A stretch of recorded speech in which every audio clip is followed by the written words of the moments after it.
are listening to your brain on air. The program will begin shortly. Enjoy. Îți asculți creierul în direct. Programul va începe în curând. Distracție plăcută.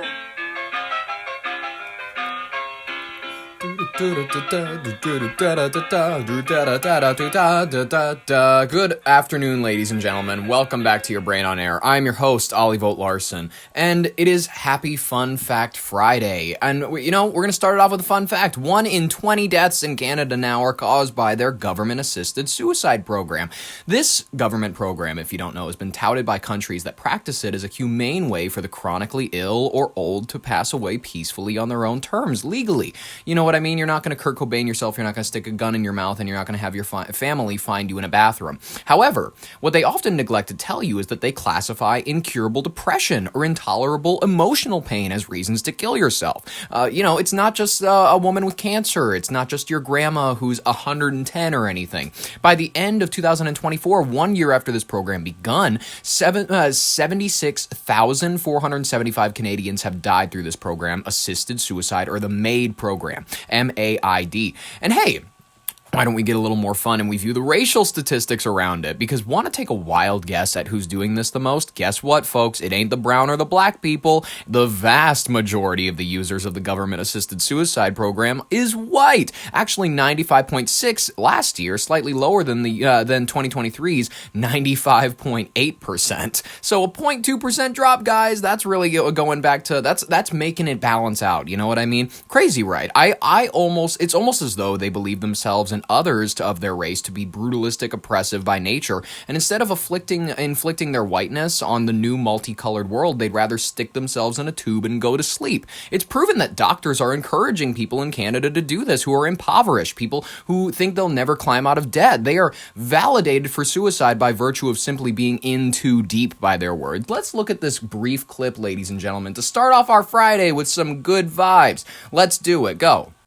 1 out of every 20 deaths in Canada is now caused by the government's assisted suicide program. What's even more shocking is how fast it happens. In Ontario in 2023, 219 people were killed within a day of requesting medical assistance and dying. But 30% within a day died the very same day they asked the government for permission. 30% die the very same day you ask the government. Suicide has been legal in Canada for less than a decade, but it's already become a routine part of the healthcare system. And over time, the safeguards have been removed. The 10-day reflection period that used to be required, gone. You don't even have to be terminally ill anymore. You only have to say your condition is intolerable and cannot be relieved under conditions you consider acceptable. By the end of 2024, more than 76,000 Canadians died through the MAID program. One disturbing case involved a woman in her 80s known as Mrs. B. She initially told her family she wanted assisted suicide, but then changed her mind, citing her personal and religious beliefs. The next day, her husband requested another assessment. One evaluator already raised concerns about possible coercion and caregiver burnout, but a third evaluator approved the request after an online assessment. She was dead by the end of the day. As one doctor told me, hastening death becomes a path of least resistance. It's efficient and it saves the healthcare system money. Once the state legitimizes what's easy, efficient, and cheap, it becomes very hard to choose a different path. You can read more of my reporting on Canada's assisted suicide system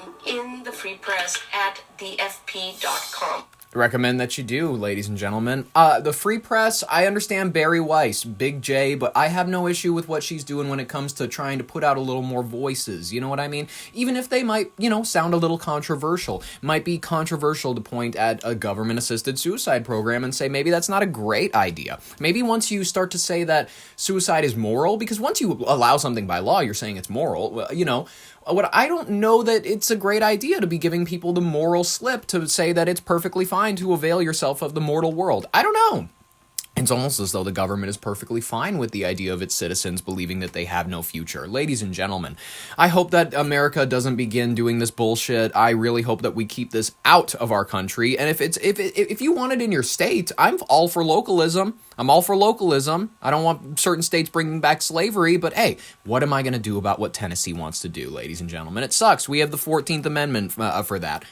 of which people can debate about what, people are like, I don't like the 14th Amendment. Feel how you want to feel, ladies and gentlemen. We have too much to talk about to address how you feel about slavery. For example, Trump's offered a lot of, updates about the war with Iran. So let's cover the war really quick. It's not a war, admittedly, right now, because we know exactly like how the war in Iraq wasn't really a war. It was more so just sort of a backdrop to a lot of planes getting flown from airbase to airbase, some apartment buildings getting blown up and whatnot. We don't know where this is going to shake out, though. You know what I mean? We have no clue if this could be the end. We don't know whether or not someone is going to expand the borders of this conflict into some nuclear power who's going to take it a little too far. We don't know where this is going to go. This could be the end of us.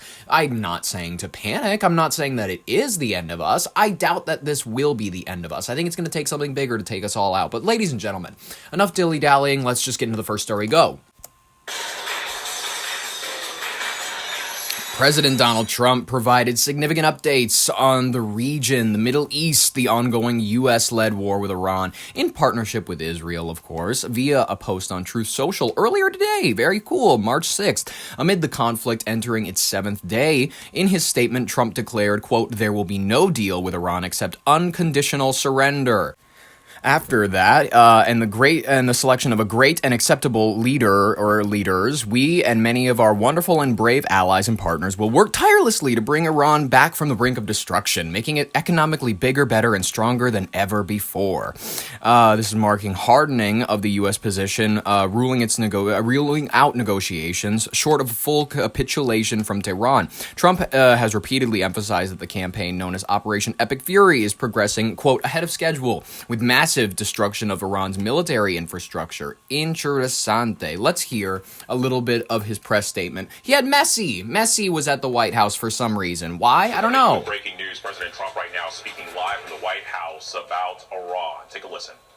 Too many to introduce. Too many to introduce. Political champions, and we don't care about them today, right? Right, Duffy?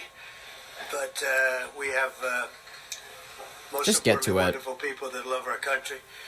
And before we begin, I think I will say a few words about what's going on with respect to our operation in the country of Iran. The United States military, together with the wonderful Israeli partners, continues to totally demolish the enemy far ahead of schedule. And at levels that people have never seen before, actually. All these soccer players that he had at the White House standing behind him looked so uncomfortable. They're just like, let's get to it. Let's finish up what we're supposed to be doing here. We're destroying more of Iran's missiles and drone capability Are we every really? single hour, knocking them out like nobody thought was possible. As soon as they set off a missile, within 4 minutes, the launcher gets hit. They don't know what's happening. They don't know what's We happening. have the greatest military anywhere in the world. Their navy is gone.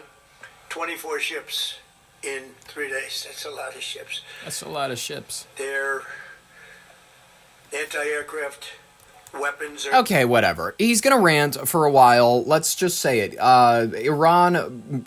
none of us know where this is going to end up. We don't know where this is going to go. A lot of us are nervous. I would say this. A lot of people are going to tell you to buy into Lockheed Martin. People are going to tell you to buy military stocks and whatnot. Buy into the housing market, because when the soldiers come home, I'm not saying it's going to be anytime soon, but when they do come home, they're going to need homes. So what I'm trying to say is, think outside the box. Don't immediately move to the idea of weapons stocks, because I want to buy all those myself. I'm not trying to encourage the market to get any wider with any more traders. Ladies and gentlemen, whatever. We'll update you over the weekend if any major shit goes down. I doubt that it will, admittedly. You know what I mean? But I said that last time, and he surprised us last Saturday, the Saturday morning. That's when the strikes happened, and I woke up to it. It was fun. Let's cover the Kristi Noem shit, because that interests me a lot. Next story, go. Yes, ladies and gentlemen, Kristi Noem has been removed or fired as the Secretary of Department of Homeland Security, DHS, by President Donald Trump on March 5th or 6th, depending on reporting, marking the first cabinet-level dismissal in Trump's second term. Major news outlets including NBC, AP, PBS, Fox News, CNN, NPR, and the New York Times confirmed that Trump announced the decision via Truth Social. Noem's tenure lasted about 13 to 14 months, starting after her Senate confirmation in January 2025. The key reasons that he cited for the removal, the firing followed mounting criticisms and controversies over her leadership, including the combative congressional hearing this week, March 4th to 5th, 2026, where she faced grilling from both Republicans and Democrats. We're going to review a clip where it's particularly embarrassing, and a lot of people are thinking she was fired over this clip. The controversial $220 million border security advertising campaign featuring Noem prominently, which drew scrutiny and accusations of mismanagement, obviously. Broader leadership failures, such as fallout from the immigration enforcement operations, including Minneapolis involving the fatal shootings by federal officers. Quite admittedly, the handling of it was so poor because the only reaction that she provided was these were absolute terrorists. So that gave the check, pretty much, a blank check over to the left for them to go, no, actually, Alex Preddy and Renee Good were perfect saints who were great people who didn't do anything to deserve any of the treatment that they got. They didn't deserve to be shot, and it is ridiculous, and we need to abolish ICE. That gave the left, as a result of her overreaction, that gave the left and left-subscribing people the check to say that Renee Good wasn't some goon who got herself into a situation where she was blocking up traffic for 3 minutes before the video even started. There's other videos confirming this. And the fact is that she pulls forward, regardless of whether or not you think she's trying to hit the guy. She taps him. You can see his fucking leg. You can see it. It's so obvious and it's so clear. Am I saying that 3 shots to the dome is like the best response? No, but he did not know her intent. He did not see the wheel curve to the side because when you see from even his body cam footage, the phone that he was holding, not a body cam, it was the phone he was holding, that from his eye level, there was no way he could see that the tire was turned. All he could see was a car coming at him. Next, let's cover Alex Preddy, where this nurse, he's such an innocent young man. Oh, he's so good.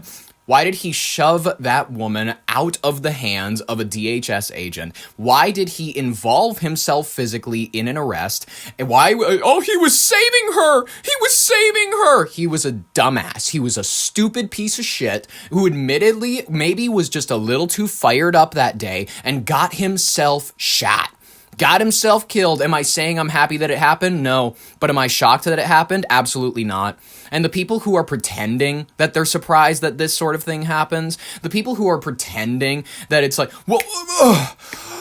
they didn't do anything. They didn't do anything. Am I also willing to admit that ICE is mostly untrained goons? Absolutely. For a federal agency, they are dramatically undertrained, and in some instances, they are being given bad training. I am not willing to say that the situation's black and white, but people on the left are, and people on the right are. They are willing to say, ICE is a fascist dictatorship that's killing innocent people who are just walking down the street. And the right is going, these are domestic terrorists. We need to deport every single illegal possible, no matter what their criminal record. There's no such thing as a path to citizenship. That is what Kristi Noem was preaching. And then, when you would go and visit your friends at lunch or whatever, then you would hear the other side of it, where it's like, man, we should just fucking abolish ICE. We should just fucking get rid of this whole fucking stupid immigration thing. I want all the illegals. I want all of the illegals to come over the borders. I want all of them here. There's no in-between with Kristi Noem, which is exactly why I think she was... And by the way, her replacement isn't any better. Her replacement is not going to help, bridge the gap with these fellas. Anyways, so let's just get really clear and honest. If that analysis of Minneapolis or the situations in Minneapolis made you uncomfortable, sorry, you might be leaning too far in one direction. You might swing one way too much. You know what I mean? You're a little too straight. You're a little too gay. You got to get a little more bi in the political world, folks. Infighting with agencies like CBP, ICE, and the Coast Guard, staff mismanagement, and declining public support for the administration's mass deportation efforts, which, by the way, if done properly, I absolutely support. You should be doing these raids in the middle of the night so that they can't get photo op opportunities of their neighbors getting dragged out of their houses. You got to be doing this in the middle of the night. Make your neighbors disappear. If they're South Sudanese and they're not from this country legally, and I don't give a fuck. Get them out. I don't care. I don't care. It's not my problem. I'm sorry. At this point, it's like eggs are expensive. I really don't give a fuck if my neighbor's disappearing. And if you do, good for you. You're such a good person. You're so good. Your heart. You're such a sweetie. Noem reportedly learned of the decision while traveling. Sorry for her. Arriving at an event in Nashville, Trump called her directly in some accounts. She has since posted a thanks to the Trump administration and appears to be set for reassignment to a new role, quote, of special envoy for the Shield of the Americas. What the fuck? Oh, and a Western Hemisphere security initiative, though the primary action is her removal from DHS. Let's cover this clip, and then we're going to go on to her replacement, which he concerns me a lot, and he should concern you too. He is described by many as a MAGA warrior. He is a loyal Trump supporter.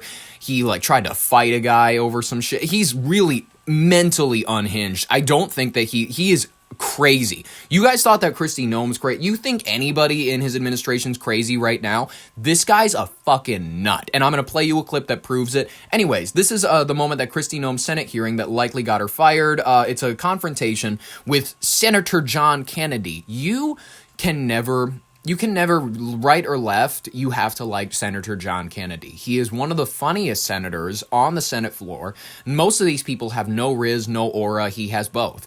I don't know if it's because of his last name, but it's because of the way he carries himself. It's because of his tenure. It's because of his jokes he drops on CNN.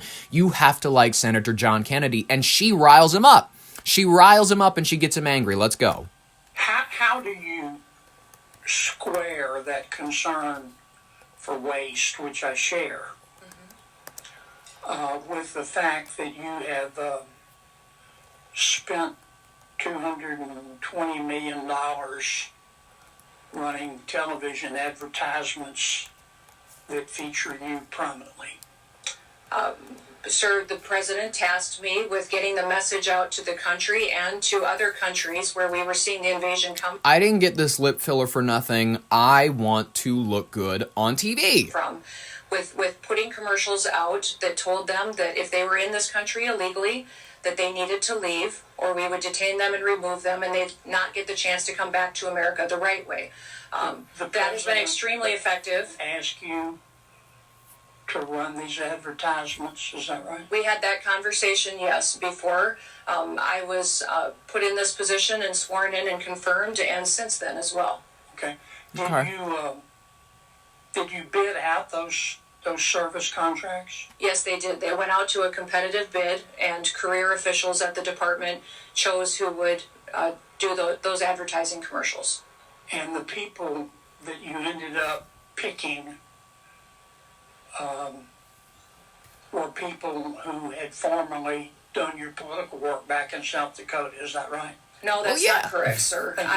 Well, yeah, we need someone who knows ball, someone who knows how to, knows how to shoot her in the correct light. No, it's not, sir. The individuals who, I believe the careers who they chose were two different media firms. There's been conversation about their subcontractors, but we have no legal authority to look into subcontractors on work like that. Okay. And you're saying that you're testifying that President Trump approved this ahead of time. Is that my understanding?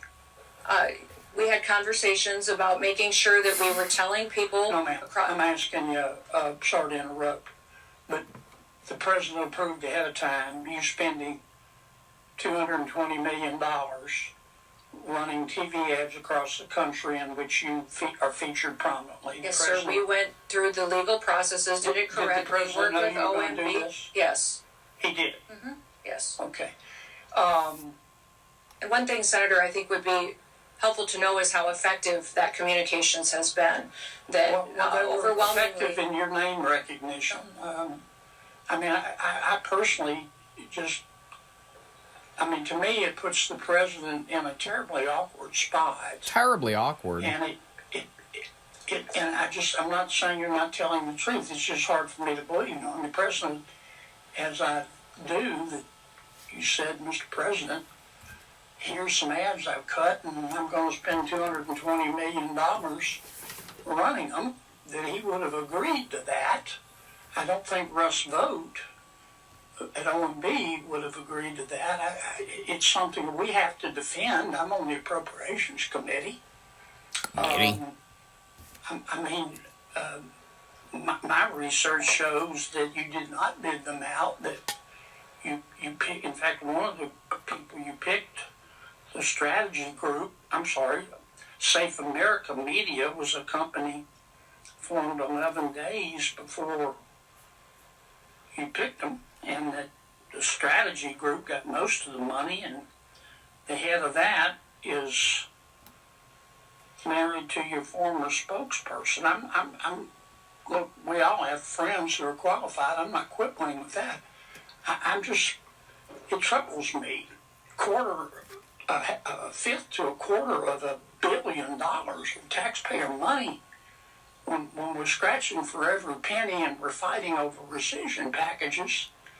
I just can't agree with Madam Secretary. Are you still running those ads? No, Senator, I did They not. have to, because the budget's been spent. You know, the budget's been spent. We've shot these, we've edited them, we've cobbled them together. We got to run these ads. Have anything to do with picking those contractors. I know politicals at the Department of Homeland Security did. I understand. Are you Mayor still running officials those followed the ads? competitive bid process. Are for you that. still running Everything those was. ads? I think the ads are due to end here in March. I think within a week or So two. they I'm are not sure of the still running? update. The one that is running is focusing on angel families. Have you Oh seen my that? God. It is the one that's talking about this is our why. This is why we work every day. Okay. It's for the angel I've gotta families move and their on. victims that need. I've got to move on. Yes, you do. So do we. Let's look at Senator Markwayne Mullin. Markwayne, as in, that's his first name. Mark and Wayne. His parents couldn't pick, so they just said both. They couldn't make Wayne the middle name, but Markwayne Mullin, representative from Oklahoma Republican, is to replace her effective March 31st at the end of the month. Mullin, described by some, as we covered, MAGA warrior and loyal Trump supporter, will need Senate confirmation.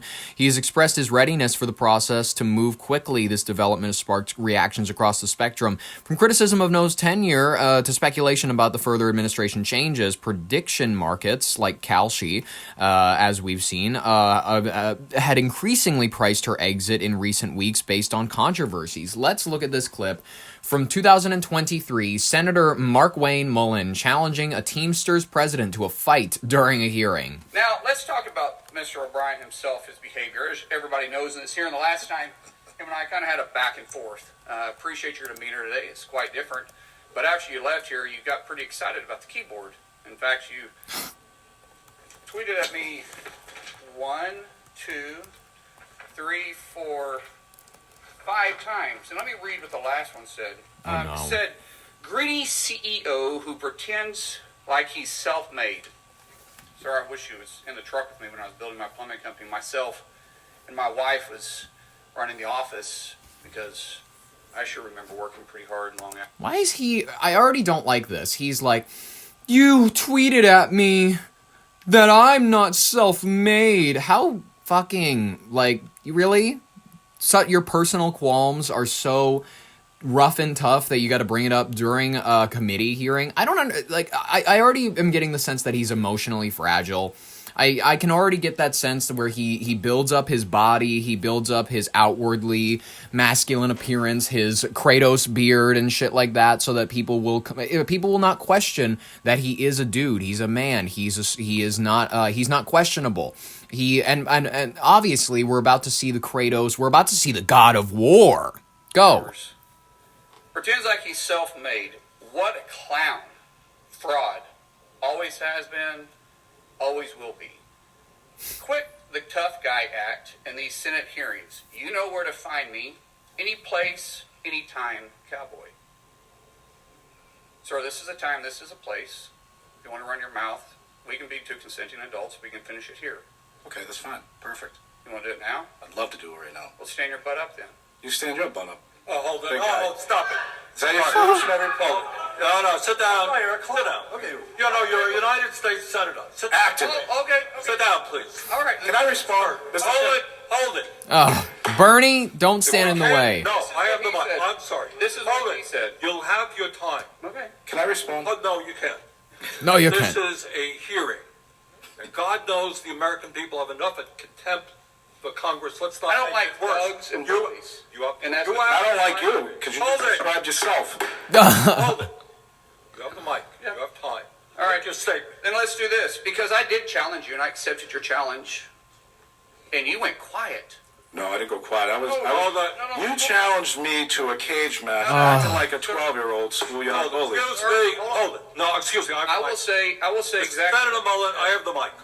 You have questions on any economic issues, anything that said, go for it. We're not here to talk about physical abuse. You brought. We're not him talking in. about. Of course, I And let me show you his hearing, because I want to expose this thug to who he is. Oh. And If you don't point at me, that's disrespectful. All right. I don't care about respecting you at all. I respect. don't respect people you at all. respect. So But- let me. Hold it. No. I love that men are boys. Men are always boys at their heart. And that is something that very viciously important to remember, is that every man you hear talking is a boy at heart.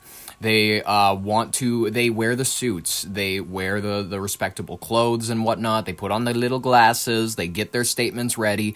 But at heart, every person is a child. Every person is petty. They hate. They don't like their vegetables, and vegetables are other people. So they see broccoli testifying on the Senate floor, and they go, "I'm gonna beat your ass right now." That's what they do. You don't want to Hold it. the most Hold elite it, people please. act it. Please. All right. Hold This it. is a. Excuse me. Excuse me. This is a hearing to discuss economic issues. All right? If you have questions for Mr. O'Brien or anybody else on what he has said, go for it. But we're not here to talk about fights or anything else. I'm quoting exactly what he said. You can and say this what is- you want, This is your witness This you is brought, my and let me. witness. I'm exposing him You can as a talk person anything who you he want. is. So in But no fight. 2013, Nope. in 2013, O'Brien was suspended by the Teamsters for intimidating your own members. Whew. In 2014, you were part of, what would you say, organizing the harassment, intimidation of the Top Shelf crew. Chef, not chef. Top Chef. Okay, and then, and I think in the reports they said sexual, racist, and homophobic slurs and death threats. 14 tires were sliced, and 5 Teamsters were arrested. And you said, "Why?" Well, that's just the Teamsters also. We got to remember the Teamsters are blue-collar scum. They are a bunch of, electricians, plumbers. They're nobodies. They're the people that make society work and go, but they're nobody that you'd want to spend a dinner with. They're nobody of interesting thought. I know a lot of these guys, the blue-collar types, they listen to podcasts, they listen to, Greek shit, and then suddenly they think they're all that. They think they have knowledge and whatnot. They think they have class. They think they have aura while they drive their, Ford back to their sad little apartment, drink all night, and put on different strokes or something. I just a fact, sorry. Had nothing to do with it. But however, in that same statement, he said, "But if I get called to testify, I'll plead the fifth." This is a witness you brought in here. In 2017, you were removed as lead negotiator by then President Hoffa for UPS for your actions. And then in 22, when this guy was elected, what he said after he got elected was he wanted to bring a mob mentality back to the Teamsters. This is your guy. And you're obviously going to give him a chance to respond. By the way, I will say this, Senator Mullin, the gentleman who is going to potentially be the new Secretary of Department of Homeland Security, I would say his point here is not wrong. That this guy is a thug. He shouldn't be on the Teamsters board because the Teamsters have always had this notorious problem with corruption, making people disappear, throwing them off bridges in Chicago, all this shit. People getting buried under football fields and shit like that. This is what you get when you get involved in unions. This is what you get when you get involved with the blue collar workers who all think that they're going to throw together something more perfect because what do their bosses bosses know, the capital owners, the fucking, well, I know that if my company goes bankrupt, I don't have to pay for any of it, but the fucking greedy CEOs that have all the money, even though they hold all the risk. For some reason, people can't figure out how CEOs and company managers make a bunch of money. It's because they handle all the risk, dumbass. When you get fired from that company, you're not a stakeholder. You have no actual value. You're gonna get tossed to the curb because you're not deeply connected to it. The business isn't gonna go down.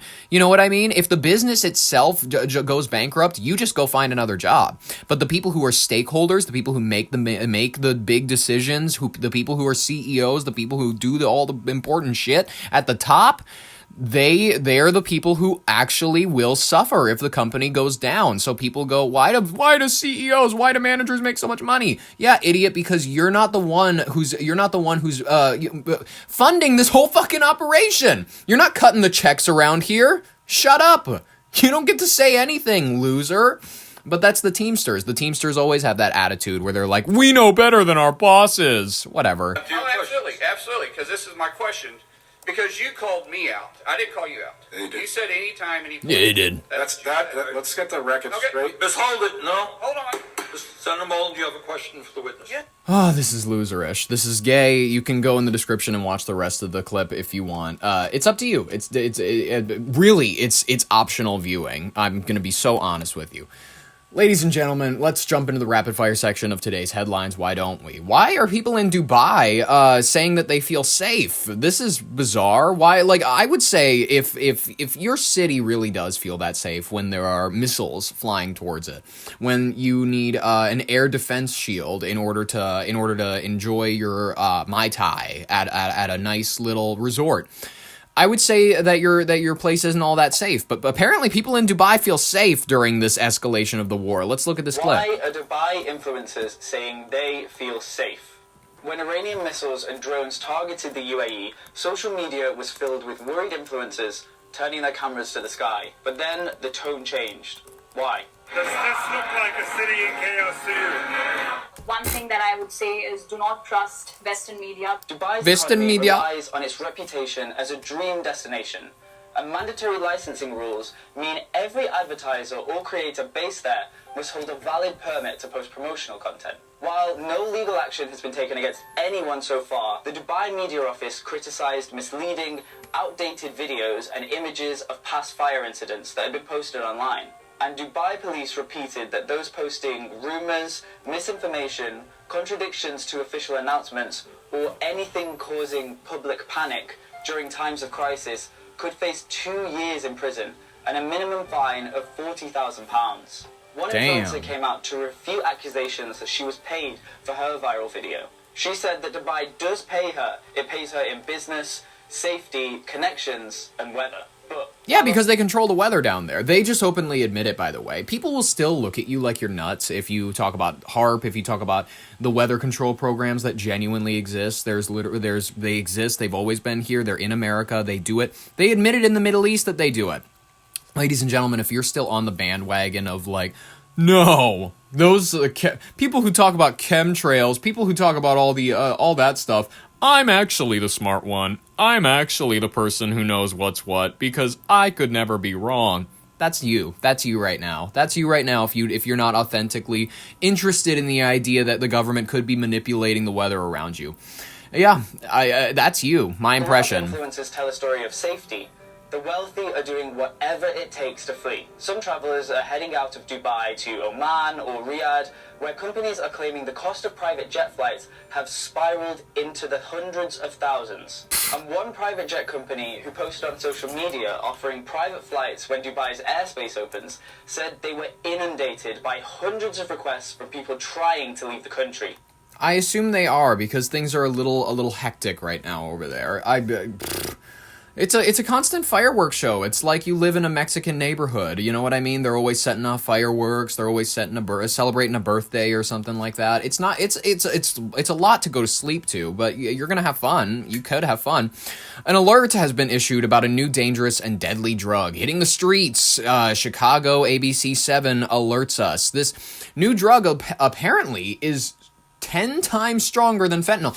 Have you noticed this, that a couple of years or so, maybe every other year, we saw car fentanyl last year, we saw pink what's it called? Pink cocaine, yeah, and all that other shit. There's a new drug that is just like getting people itchy on the streets every few months, and this is the newest edition of it. I can't wait to give it a shot when I see this in my local smoke shop. The I-Team tonight has an alert about a dangerous and deadly brand new drug hitting Chicago streets. Investigative reporter Mark Rivera joins us now with more. Mark. We're like 5 seconds away from them being like, Titan has hit the streets. The Batman Arkham, legendary venomous substance has officially been found on the streets of Minneapolis. Karen, it's already been attributed to at least one death, a man from Will County, and it's 10 times more potent than fentanyl. The I-Team sitting down exclusively with the special agent in charge of the DEA Chicago Field Division to discuss an unpredictable and lethal emerging drug so new, it's nearly impossible to test for on the street. We should just call it Fent times 10. It's a vicious new animal added to a deadly carousel of drugs cycling in and out of the Chicago area. Just a month ago, the I-Team told you about carfentanil, a deadly opioid more potent than fentanyl. Now, the first death attributed to a mixture including a new synthetic opioid, cyclorphine, was reported in Chicago. How concerning is it to have a novel synthetic opioid going into the drugs in the Chicago area? It's extremely concerning because we've made progress. There's been a significant reduction in overdose deaths and poisonings throughout the Chicagoland area. Street stuff sucks as of late. Nothing doesn't make your nose bleed. Nothing doesn't make your bones feel cold. There's nothing that you can rely on anymore, quite frankly. You hear this from people who are regular users. If you yourself, head downtown every now and then in order to play with the funner side, or the duller side of life, let's be honest, all these things dull your senses. You know this. You know that the cocaine hasn't felt right in a while. The coke, it gets your bones feeling cold. Your teeth, they rattle a little bit.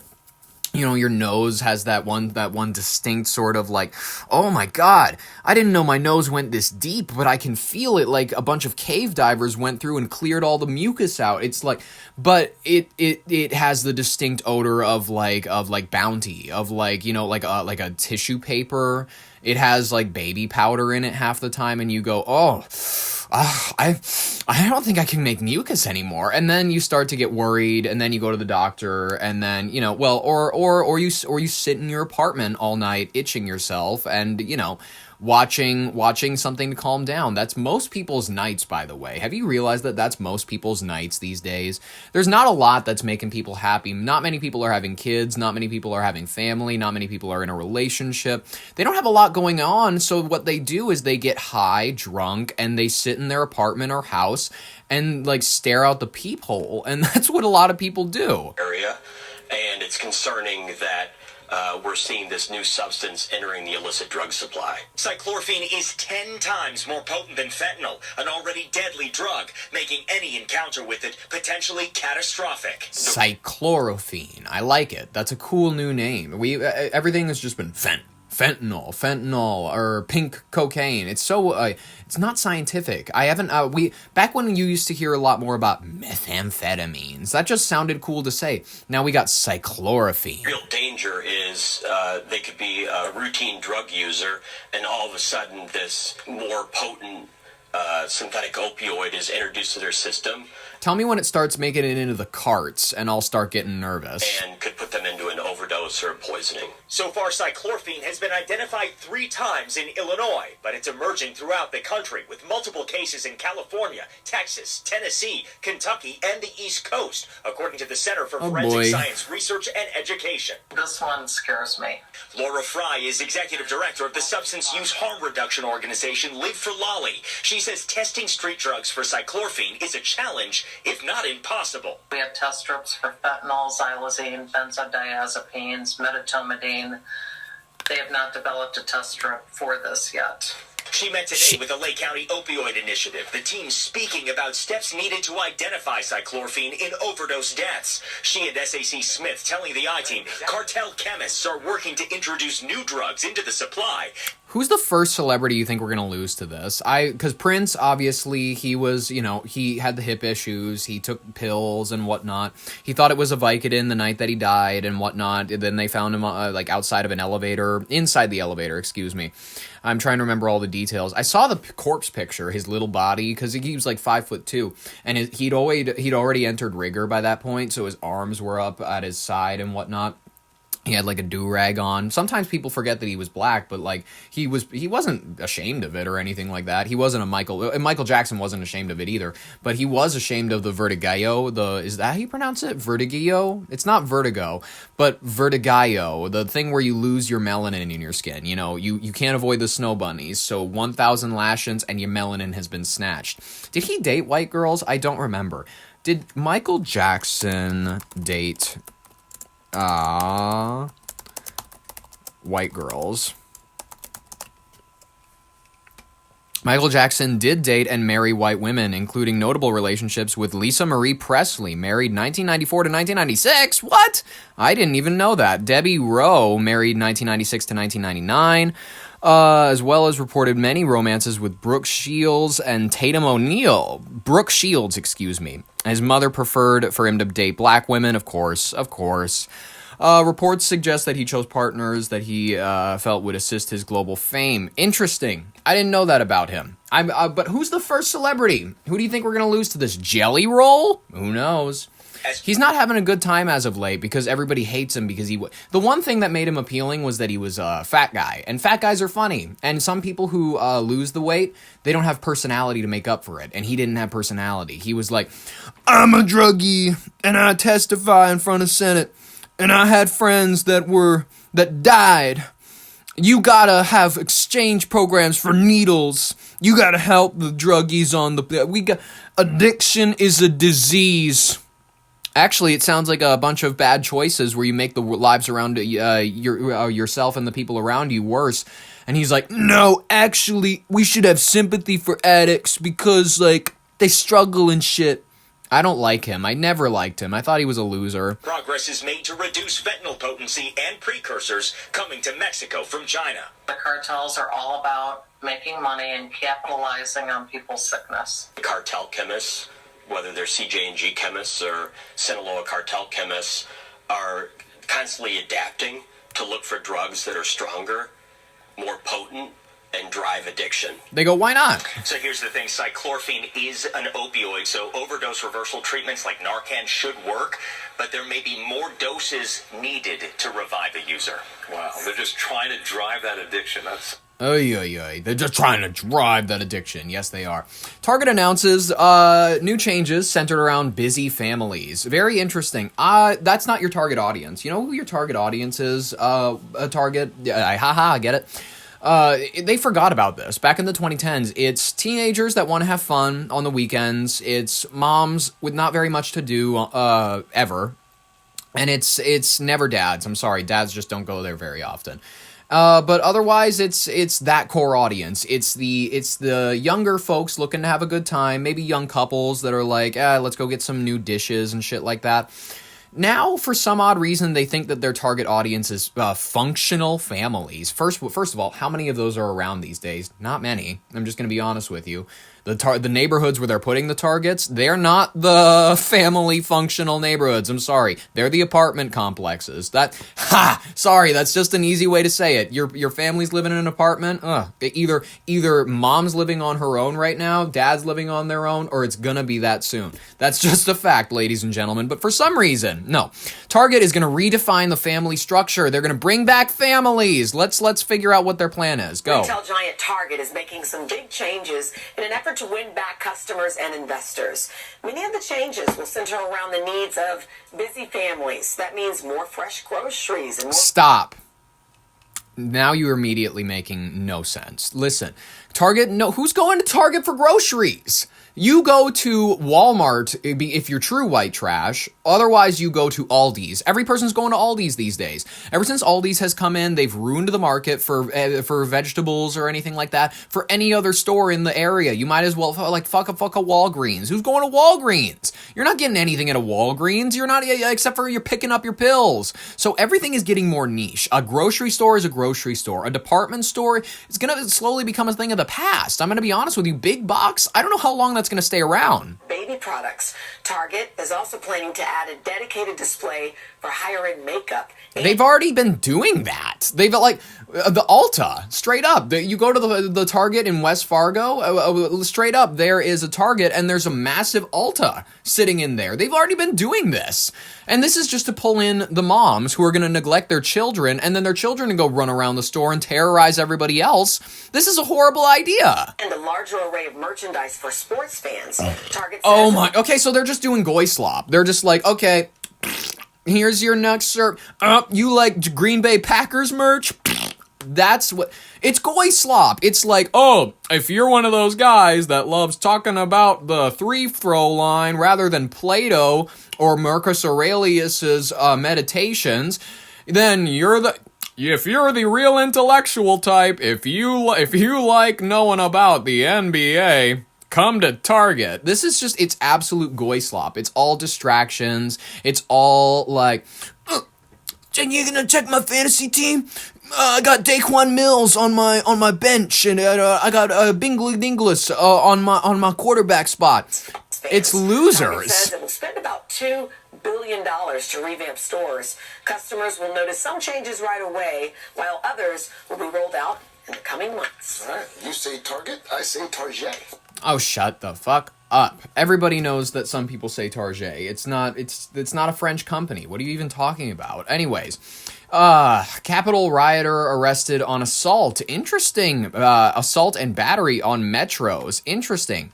A woman riding a Silver Line metro train Sunday night had a stranger's hands in her hair multiple times, and what made it even more weird, social media posts indicate that the person live streamed it all. This man, he wants to compliment you. He wants to compliment your hair. It's beautiful. And what you do instead is you get him arrested for battery? What are you doing? Creepy videos are circulating online showing a man touching a woman's hair while riding a metro train, and he's live streaming all of it. Metro Transit Police announced that they arrested a man in connection with this incident on a Silver Line train in Arlington. I'm going to walk you through what I've learned about this guy so far. That mugshot is unnerving. The videos we've obtained. This is the video that was live streamed on X Sunday night. By the way, it's not a guy that looks like his name is Tyler. It's a guy that looks like his name is Ronaldo, if you know what I mean. Account belongs to a guy named Brian Banneker. He's a 28-year-old from Silver Spring, Maryland, and this is on a Silver Line train in Arlington County, Virginia. Based on his hand that's touching her hair, you'd assume that his name's Abdul. Virginia. You see him touching the hair of a woman sitting ahead of him on the train. Because she's beautiful. This is another video appearing to show a similar incident on another train with another person. Can't you see how much he likes you? Really quickly, several women came forward and started sharing their stories, claiming that Benton Kerr had been stalking them, threatening them for years. He also has a bit of a record in the courts. This is a pic of Brian Benton Kerr that he posted himself, holding a Confederate flag while participating in the January 6th. He's from Massachusetts. My guy, if your family's not from the South, you don't have a right. I'm sorry. That's the only people, and they barely have a right to it, where they go, my family fought under this flag, and it's like, okay, cool, that's awesome. Capitol insurrection. The FBI said Benton Kerr described himself as a white supremacist. He was arrested, charged, and sentenced to jail for his participation in the insurrection, but he was pardoned by President Trump. One of the people who has been speaking out about Benton Kerr online is Amanda Moore. She says Benton Kerr has stalked and threatened her for a couple of years, and she says she's been tracking his social media activity and reporting incidents when she sees them. She's glad to see he's been arrested and charged. Good to see. Unfortunate for him. This is interesting. We're looking at a bill that has been introduced that would block registered sex offenders from running or holding any local, state, or public office. I don't see anybody who would be opposed to that, actually. I think that would be great. I mean, you'd get rid of most of Congress, most of the Senate, and the majority of the presidential candidates that are on the docket right now. But I think it would be an interesting thing. Wait, do they have to be convicted? Because if it's convicted, and if it's just whatever, if it's not provable, then maybe these guys are still good because they dissolve all their victims and the children in acid. First the city, and now the state. Renee Campos, a registered sex offender attempting to run for Fresno City Council, is at the center of new, stricter laws being proposed against registrants. It was very disturbing to hear the news that we would have in the city of Fresno, the 5th largest city in the state of California, a sex offender, a registered sex offender serve in the city council. Currently, state law does not prohibit registrants from running for council, but State Assemblywoman Esmeralda Soria announced Tuesday AB 2753, a law that would bar registered sex offenders from running or holding any local or state office. So it's registered. Got it. Most of you guys are still good. You guys are still good. Amy Klobuchar, come out of the hiding. You're good. Don't worry about it. We know about the parties on Manchester Island. We know about the ritualistic parties at Tim Walz's house. Don't worry, Lisa Damuth. Don't worry, all of you Republican candidates, Mike Lindell. We know. Guys, don't worry. You guys can come back. Don't worry. We're not going to convict you guys. Don't worry. I don't think that it gets any more egregious when you are convicted of a sex crime dealing with kids. I believe that we should have zero tolerance when it comes to protecting our children. Soria tells me her proposal has already gained bipartisan support, but one nonprofit, the Alliance for Constitutional Sex Offense Laws, is calling the move unconstitutional. A lot of laws get introduced that are based on misinformation and not the facts. This appears to be one more of those laws. I spoke with Janice Bellucci, a lawyer and the executive director of the Alliance, on the phone. She tells me she's filed at least 100 lawsuits challenging laws against sex offenders, including... This lady knows how to pick her battles. I'm curious how much she got raped when she was a little girl to be on the board of something that defends sex offenders nationally. This poor girl, she had to be locked in a closet for so long. Bellucci, that is a terrifying last name. Your Italian Sicilian father and mother locked you in the pantry every night, and they would yell at you that men are in control, sex offenders can have whatever they want, and you're just a little pencil pusher who needs to get the laws passed that help them out. And she took all that to heart. And am I saying that she the fact that she submitted to it, that she spiritually deserved all that abuse? Kind of, a little bit, yeah. One recently in Fresno County. Now she's threatening to file new lawsuits on behalf of Campos against the city and state. Most people who have been convicted of a sex offense are, in fact, at least there's a possibility of rehabilitation because... Janice Bellucci, ladies and gentlemen, she is the executive director of the ACSOL. Oh, the American Alliance, they are good to sex offenders. They don't give a fuck what 14-year-old you fucked. They don't give a fuck how young it was. They don't care. By the way, guys, I just found out about this as of recent. I know Steve-O apologized for the tattoo of him raping a baby on his arm. You don't get to apologize for that. You're scum. You're a loser. You make a career out of damaging your body. You think that just because you're a vegan now and that you fight for animal rights, that gives a fuck about anything. You're a loser piece of shit, Steve-O. You've always been a loser piece of shit. Your movies aren't even that good. Johnny Knoxville is the true character that everybody comes back for. Ryan Dunn dying, oh, that was the most sad, unfortunate thing. It should have been you. You know what I mean? I know that you've been to the parties. I know that you think that just because you're a vegan and you stand up for animal rights, that suddenly people are going to forget about the fact that you've likely molested children. It doesn't matter. It's whatever. Your father he was a high-level corporate executive. He held top positions at multinational companies, including PepsiCo, RJR, Nabisco. He served as the CEO for division of Del Monte. Yeah, Del Monte, ladies and gentlemen. The company, the American Food Production and Distribution Company. Listen, guys, I'm just saying it. The only reason that Steve-O is well known is because he had a father who was able to pay for his meteoric rise to success, where he was on these TV shows in the late 90s, early 2000s, where he embarrassed himself for money. He's a loser piece of shit, and I'm sorry. He always will be. He always will be. And I don't care how many times he's like, I don't smoke anymore, man.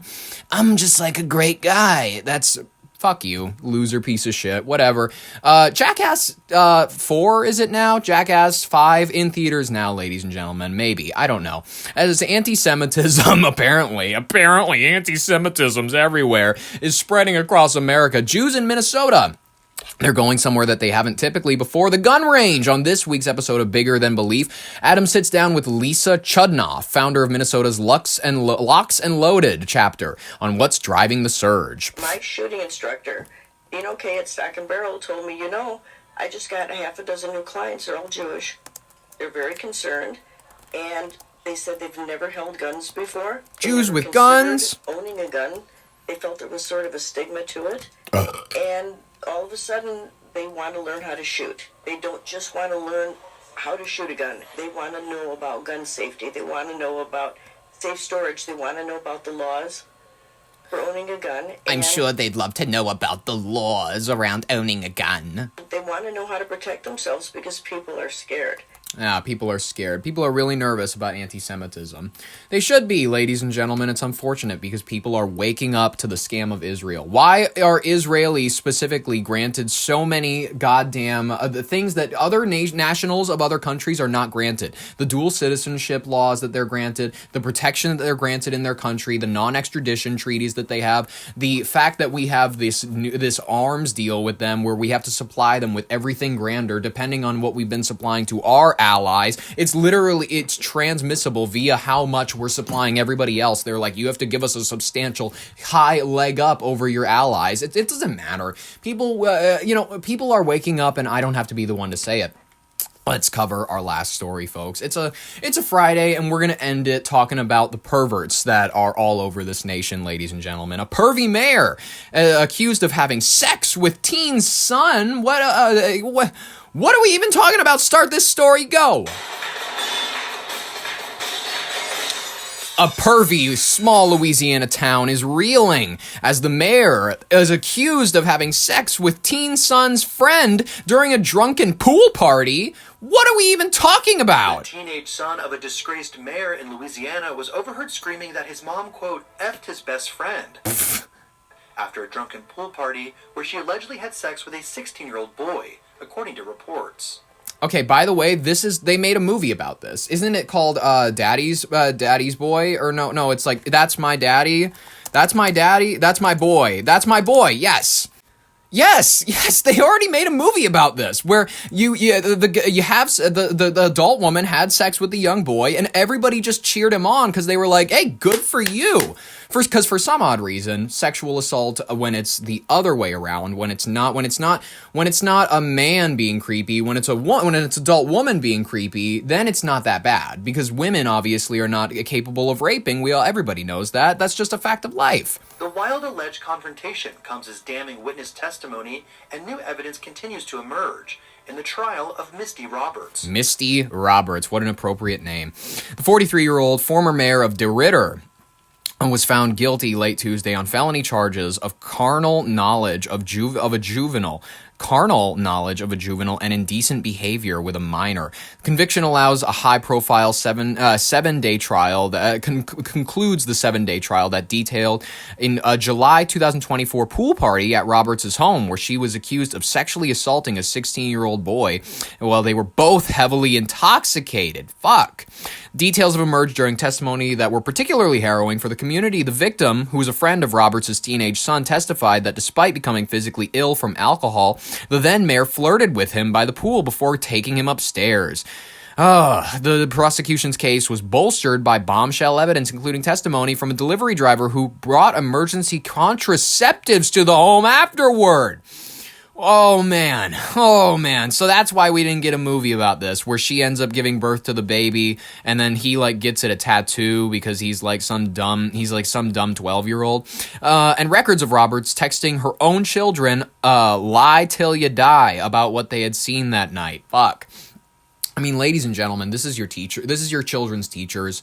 These are, unfortunately, these are people everywhere. This is the world is filled with people who will do anything at the drop of a hat. I'm sorry if you think that's just the men in this world. Unfortunately, it's not just men. It's also the women. The women are getting freaky. Women are, in the sexually repressed age and whatnot, the 1960s, 70s, you didn't see this shit happening very much.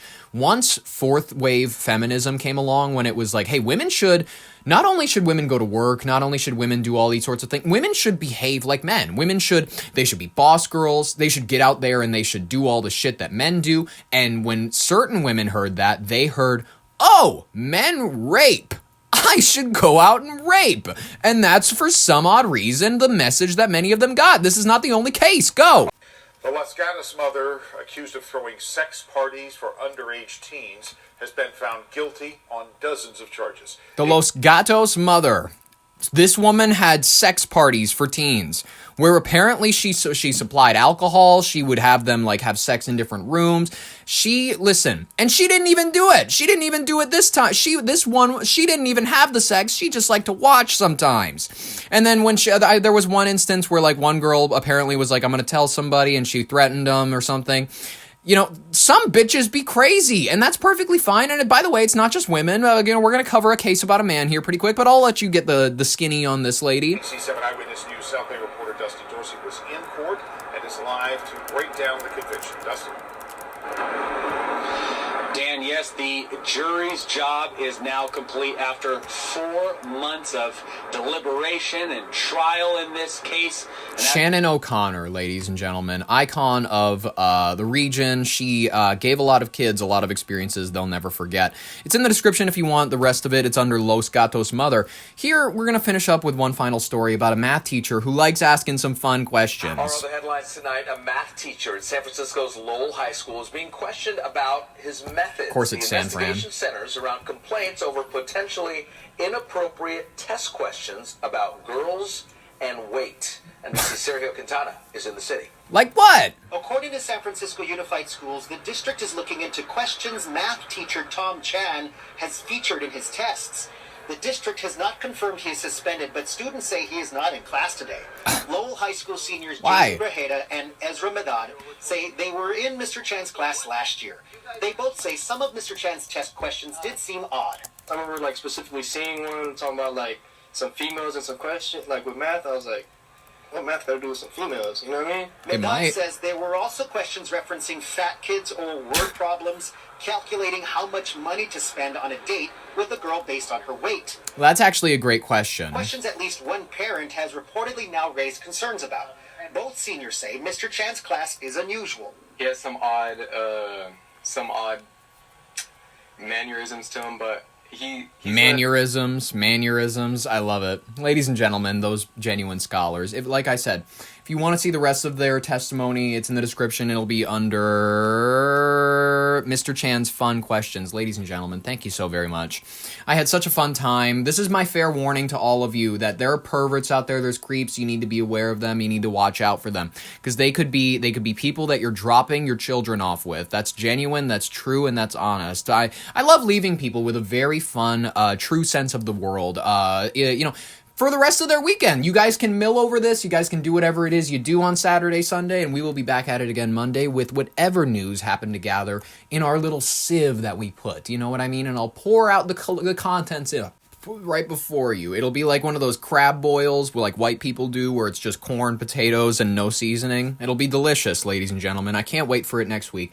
I hope that you are here for it. Subscribe so that you can be. Monday, ladies and gentlemen. Ring the bell, subscribe, like it if you like to, do all that jazz. But in the meantime, this has been Ollie Bolt Larson with your brain on air. Thank you so very much for listening, and bye-bye.